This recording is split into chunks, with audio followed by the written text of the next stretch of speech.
சற்று முன் வெளியான தபால் மூல வாக்கெடுப்புகளின் இறுதி அறிவிப்புகள். இலங்கையின் 9வது நிறைவேற்று அதிகாரம் கொண்ட ஜனாதிபதியை தெரிவு செய்வதற்கான ஜனாதிபதி தேர்தல் 21ஆம் தேதி சனிக்கிழமை அதிகாலை 6 மணியிலிருந்து மாலை 4 மணி வரையிலான காலப்பகுதிகளுக்குள் சுமூகமான முறையில் நடைபெற்று முடிந்ததை காணக்கூடியதாக இருந்தது.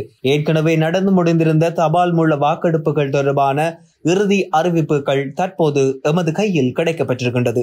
அந்த வகையில் வடமாகாணத்தை பொறுத்தவரையில் ஜனாதிபதி ரணில் விக்ரமசிங்க அதிக விருப்பு வாக்குகளை பெற்று தபால் மூல வாக்கெடுப்புகளில் முதல் நிலை வகித்து வருகின்றமை சுட்டிக்காட்டக்கூடிய ஒரு விடயமாக காணப்படுகின்றது.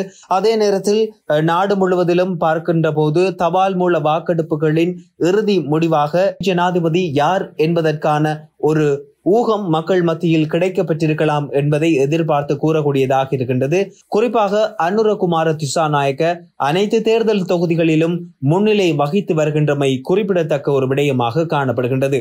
அதே நேரத்தில் காலை 6 மணியிலிருந்து ஏனைய தேர்தல் தொகுதிகளுக்கான தேர்தல் முடிவுகளை உத்தியோகபூர்வமாக அறிவிப்பதற்கு ஊடகங்கள் தயாராக இருக்கின்ற வேளையில் நாடு முழுவதிலும் அடுத்த 9வது நிறைவேற்று அதிகாரம் கொண்ட ஜனாதிபதி யார் என்றும் அடுத்து நாட்டின் தலையெழுத்தை மாற்றப் போகும் அந்த தலைவர் யார் என்பது தொடர்பான பல்வேறு கேள்விகள் எழுந்திருப்பதை காணக்கூடியதாக இருக்கின்றது.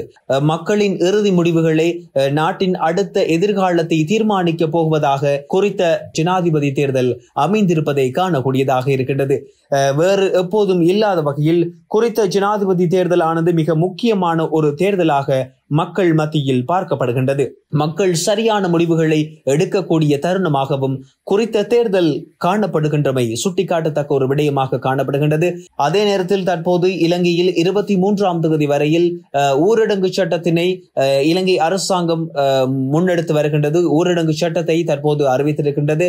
குறித்த கால பகுதிகளுக்குள் மக்கள் வெளியில் நடமாடுவதை குறைத்துக் கொள்ளும்படியாகவும் தேர்தல் வெற்றிகளை மக்களுக்கு இடையூறு ஏற்படாத வகையில் கொண்டாடுவதற்கும் தற்போது இலங்கை அரசாங்கம் தேர்தல்கள் ஆணைக்குழு இணைந்து பாதுகாப்பு நடவடிக்கைகளை நாட்டில் மேலும் வலுப்படுத்தி இருப்பதை காணக்கூடியதாக இருக்கின்றது.